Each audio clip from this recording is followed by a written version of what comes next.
काम करता है और अंदर बाहर दोनों मोर्चों पर चीजों को, लोगों की प्रतिक्रियाओं को नियंत्रित कर रहा है।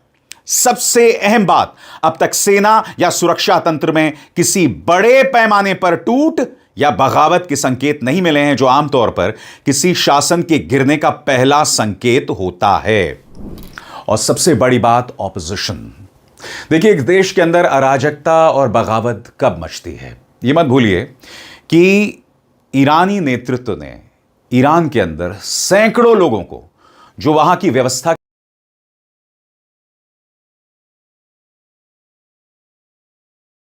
चाहता हूं, यह भी प्रेस टीवी की तस्वीर है और यहां पर लिखा हुआ है कि हम कश्मीर की जनता का शुक्रिया अदा करते हैं जो ईरान के साथ खड़ी हुई है, और आपके नाम पर हम खामेनी की मौत का बदला लेंगे। यह संदेश ईरान कश्मीर की जनता को दे रहा है।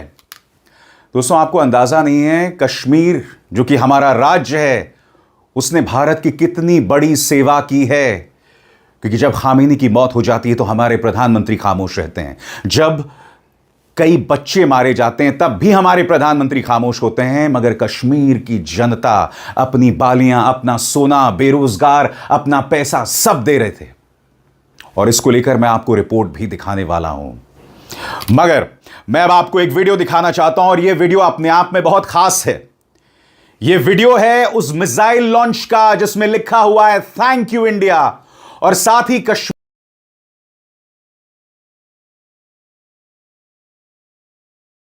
वाइज, कंपनी वाइज, या जो भी उनका सिस्टम है, उनके एक एक डेटा, उनका एक एक, जैसे हमारे यहाँ आधार कार्ड होता है, उनकी सारी आइडेंटिटी, उसका डेटा रशिया ने, ये कह रहे हैं, ईरान को दिया है। और चाइना जो है सैटेलाइट ट्रैकिंग कर रहा है, वो बता रहा है कि ये टुकड़ी इस होटल में गई, ये टुकड़ी इस होटल में गई।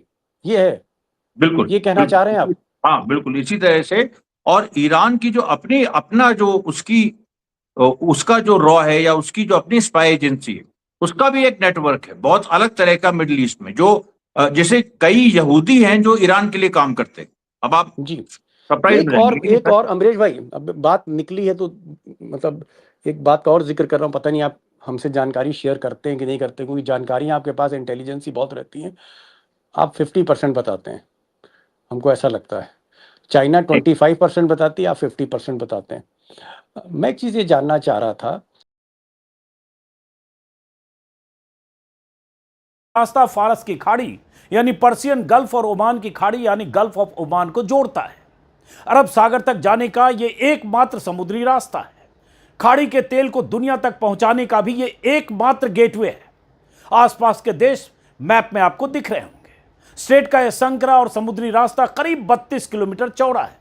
उत्तरी हिस्सा ईरान के कंट्रोल में है और दक्षिणी हिस्सा ओमान और यूएई के कंट्रोल में।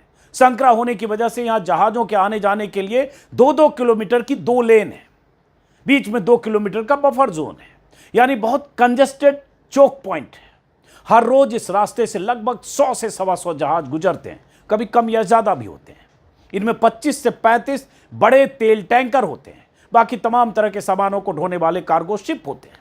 दुनिया के कुल समुद्री तेल व्यापार का लगभग 20% हिस्सा इसी रास्ते से गुजरता है।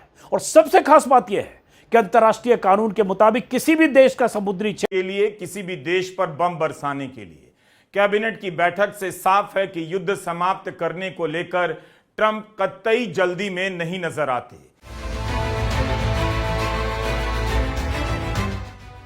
युद्ध के दौरान अमेरिका के राष्ट्रपति की टाई देखिएगा, जिस तरह से टाई की नॉट परफेक्ट होती है, हर दिन बदल जाती है, उसी तरह से उनके बयान कभी भी बदल जाते हैं। ट्रंप ने खुद ही कहा कि 27 मार्च तक ईरान के एनर्जी प्लांट पर हमला नहीं होगा। अब कह दिया ईरान ने रिक्वेस्ट किया है, इसलिए उसके एनर्जी प्लांट पर हमले की डेडलाइन बढ़ाई जाती है। 6 अप्रैल तक एनर्जी प्लांट पर हमला नहीं होगा। 27 मार्च को यह डेडलाइन खत्म हो रही थी। ट्रंप ने लिख तो दिया है कि ईरान के रिक्वेस्ट पर ऐसा किया जा रहा है, मगर सच्चाई यह है कि ईरान ने मोहलत नहीं मांगी, मगर यह बंदा इस युद्ध के बीच भी मस्ती खोरी कर रहा है। ट्रंप की यह हंसी युद्ध की सच्चाई नहीं है। पड़ी तो यूरोप जो शिफ्ट किए गए उन पे भी टारगेट हो सकता है। ओहो ओहो, मतलब आप कह रहे हैं कि जो लोग दुबई के होटल में थे और या गेस्ट हाउसेस में थे, वो वहाँ से फ्लाइट लेके जर्मनी के बेस में चले गए हैं सोल्जर्स, या फिर वो क्या कहते हैं, फ्रांस चले गए हैं, यूके चले गए, यूनाइटेड किंगडम चले गए हैं, इटली चले गए, ये आप कहना चाह रहे हैं? वहां बिल्कुल से भी भाग गए? बिल्कुल उनको उनको छितरा दिया गया। अब जैसे आईडीएफ के सोल्जर्स भी डर डर के भाग रहे हैं, कहीं बाहर जाते हैं तो उनके आईडीएफ पीछे फिर मतलब Israeli defence Israeli forces, defence Israel force, के। तो जी उनके पीछे जो पैलेस्टीनियन ह्यूमन राइट्स ग्रुप हैं वो तुरंत कंप्लेन करते हैं कि इन लोगों ने जेनोसाइड किया और उनके खिलाफ उस देश को जी कार्रवाई करनी होती। वही जी। हालत अमेरिकन सोल्जर्स की होने जा रही। अब कुछ होटल्स के नाम आ रहे हैं, कुछ होटल्स के भी, ये बहुत अजूबा है। ईरान की सेना ने होटल्स के नाम दिए हैं इसमें। सबको लगता था कि एक महाशक्ति है अमेरिका, और अमेरिका को कोई टक्कर नहीं दे सकता। सबको ये लगता था भाई अमेरिका से कोई भी देश नहीं जीत सकता। पर एक छोटा देश ईरान, ना कोई सुपर पावर है, ना उनके पास कोई एडवांस हथियार है, अपनी समझदारी से अमेरिका के छक्के छुड़ा दिए उसने। अयतुल्लाह अली खamenei का नेतृत्व, जो इतने सालों से वो नेतृत्व कर रहा था दोस्तों, उसकी मिसाल आज आप सबने देख ली होगी। जिस तरह से वो भारी पड़ रहा है आज अमेरिका पे। जो नया नेता है मोजबा अली खamenei, उसका जो लड़का है दोस्तों, वो हार मानने को तैयार नहीं है दोस्तों। उसने क्लियर कह दिया है कि या तो मैं मरूंगा पर मैं हार नहीं मानूंगा। ईरान का हर बच्चा हार मानने को तैयार नहीं है, और ये कहीं ना कहीं अमेरिका के लिए घमंड पे बात आ गई दोस्तों, क्योंकि जो नुकसान इजराइल को पहले 13 दिन के वॉर में किया था, उससे ज़्यादा नुकसान अब अमेरिका और इजराइल दोनों को कर चुके हैं। ठीक है, 9 मिसाइलें दोस्तों, जो दुनिया में टॉप मिसाइलें हैं, वो अमेरिका से भी ऊपर है ईरान। सबसे ज़्यादा गाइडेड जो मिसाइल हैं दोस्तों, ईरान के पास हैं। अमेरिका के पास नहीं है, इजराइल के पास नहीं है, रसिया के पास नहीं है, ईरान के पास है। और अब ईरान ने साफ कर दिया है कि वो पीछे नहीं हटेगा, वो इन लोगों की मौत का बदला लेके रहेगा। और अब देखना ये है दोस्तों क्या कुछ होता है।